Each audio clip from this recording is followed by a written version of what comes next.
Si Max Christie ay unang hindi nabigyan ng sapat na pagkakataon sa Lakers.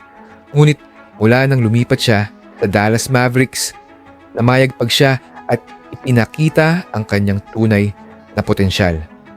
Sa Lakers, limitado ang role na ibinigay sa kanya kaya't hindi rin tumama ang kanyang mga stats.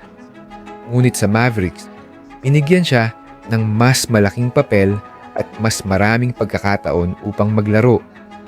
Ngayon, mayroon siyang average na 17.3, 5.2 rebounds at 4 na assists per game na may mga impressive shooting stats.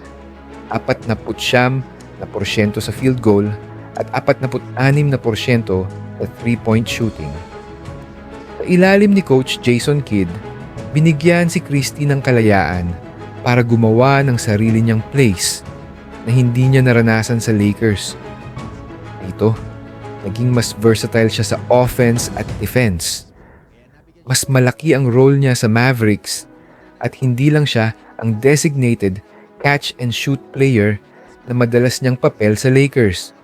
Ang kanyang mid-range shooting at ang kakayahan niyang pumasok sa basket at mag-drive ay malaki ang pagbuti at ang pagiging matatag niya sa depensa ay isang malaking asset din.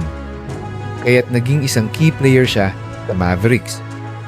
Isa pa sa mga dahilan ng kanyang improvement ay ang pagbibigay ng coach Jason Kidd sa kanya ng mga plays kung saan magagamit niya ang mga kasamahan niya tulad ng ginagawa nila kay Gafford at Thompson upang mas ma-maximize ang kanyang produksyon sa court.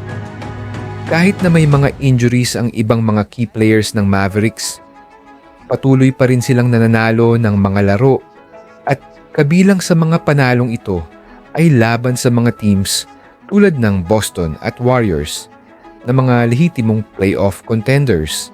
Kahit wala si Luka Doncic, napapansin na ang kalidad ng laro ng Mavericks ay hindi bumagsak dahil sa mga players tulad ni Christie at ang presensya ni Anthony Davis.